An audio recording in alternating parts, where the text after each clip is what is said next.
Mother सुहाग online classes में आप सभी का स्वागत है।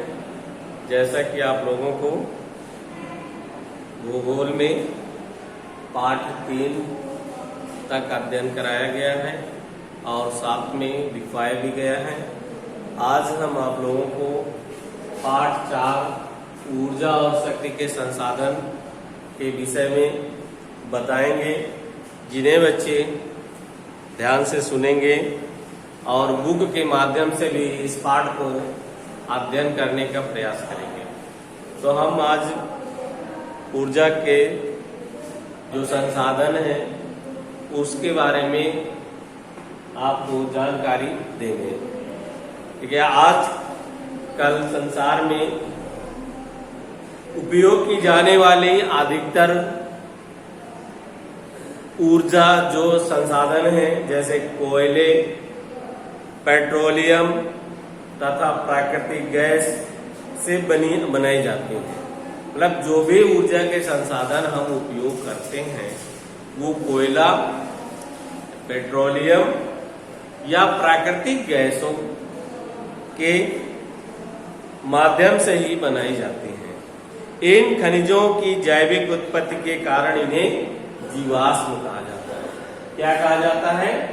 जो ऊर्जा के जो साधन है इन्हें जीवाश्म के नाम से जाना जाता है। ये पेड़ पौधों व जीव जंतुओं के गलने सड़ने से बने हैं। जीवाश्म का मतलब क्या होता है? जीवाश्म।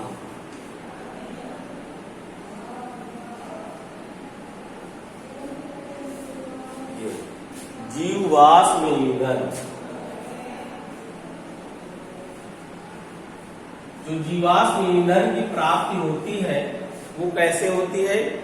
जीव का मतलब होता है जीव, जो आपके प्राणी है, और वाष्म उसकी जो जीवाश्म की जो बची हुई चीजें वस्तुएं होती हैं उसी को आपको जीवाश्म कहते हैं। जो कैसे प्राप्त होता है? जैसे पेड़ पौधों व जीव जंतुओं के सड़ने गलने से। पेड़ पौधे या जीव जंतुओं के सड़ने गलने से बने कोयला वनस्पति के दबने से निर्मित होता है। कैसे निर्मित होते हैं? जो जीव जंतु या पेड़ पौधे दब जाते हैं यानी मृत्यु हो जाती है, उससे जो सड़ गल करके जो चीजें उत्पन्न होती हैं उसे ही जीवाश्म कहा जाता है। ठीक है, इनका निर्माण औषधि शैलों से हुआ है। ये ऊर्जा के पारंपरिक स्रोत हैं। अब देखिए, जो ऊर्जा के आपके 2 स्रोत होते हैं प्रमुख, परंपरागत ऊर्जा और गैर परंपरागत ऊर्जा। तो परंपरागत ऊर्जा और गैर परंपरागत ऊर्जा के बारे में थोड़ा सा समझ लीजिए, इसके बाद फिर हम आपको बुक के माध्यम से समझाएं। इसके 2 प्रकार हैं। एक है परंपरागत ऊर्जा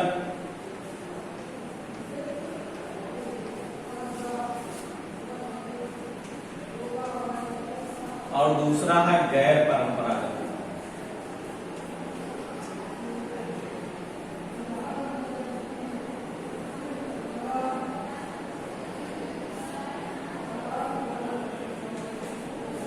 ये 2 हैं। इसमें ऊर्जा के 2 प्रकार हैं प्रमुख, परंपरागत ऊर्जा और गैर परंपरागत ऊर्जा। इसके अंतर्गत आते हैं जैसे आपका मान लीजिए कोयला, पेट्रोलियम,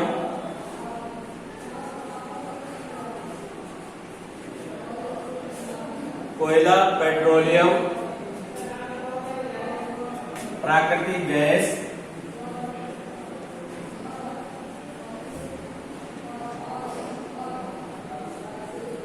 और विद्युत। ये जो है ये परंपरागत आपके ऊर्जा के स्रोत हैं। और गैर परंपरागत ऊर्जा में जैसे मान लीजिए सौर ऊर्जा,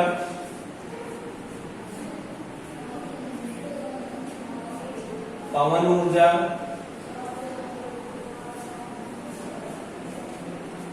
और आणविक या भू ऊर्जा,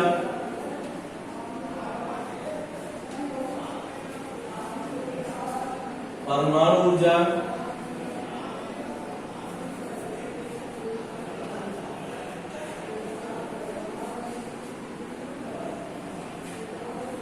ये जो है आपकी गैर परंपरागत ऊर्जा है। परंपरागत कोयला, पेट्रोलियम, प्राकृतिक गैसें, विद्युत प्रमुख है तो बहुत।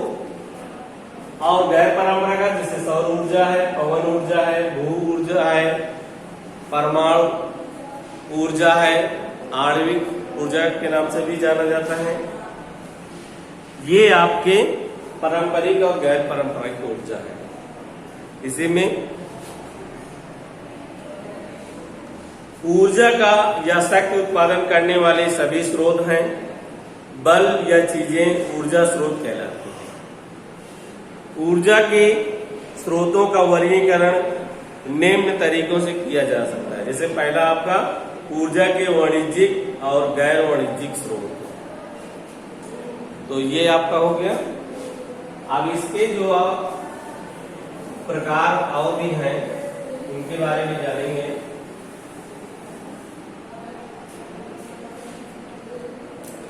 ऊर्जा के वाणिज्यिक और गैर वाणिज्यिक स्रोत।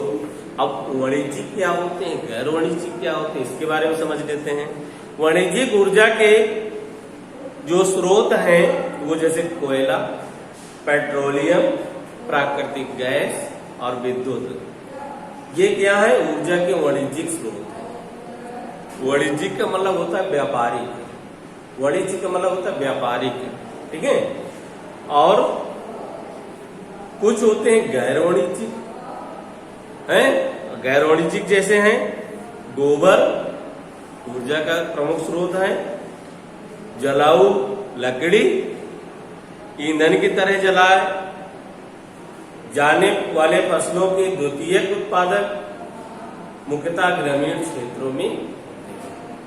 तो इसमें जैसे हम आपको परंपरागत ऊर्जा के स्रोत और गैर परंपरागत ऊर्जा के स्रोत बताएं, उसी तरीके से ऊर्जा के वाणिज्यिक और गैर वाणिज्यिक यानी व्यापारिक ऊर्जा और गैर व्यापारिक ऊर्जा, ये हुआ इसका।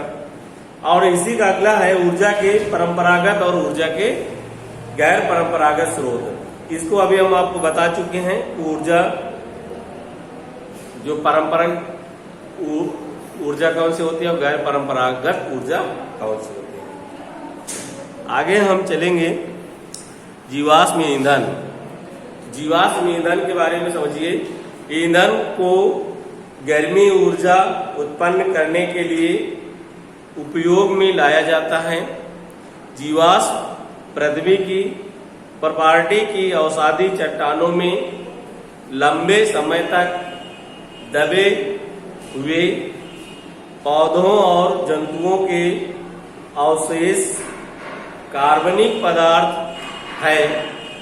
कोयला, खनिज तेल तथा प्राकृतिक तेल अथवा प्राकृतिक गैस इस तरह के जीवाश्म ईंधन कहे जाते हैं, क्योंकि ये कार्बनिक पदार्थों के अवशेष जीवाश्म से बने हैं। ये जो सब कैसे बने होते हैं, जो भी पृथ्वी के अंदर पेड़ पौधे जीव जंतु दब गए हैं और वो सड़ गल करके जो उत्पादन हो रहा है उसी को हमें जीवाश्म कहते हैं। उसके द्वारा जो भी हमको ऊर्जा मिलती है उसी को जीवाश्म ऊर्जा कहते हैं।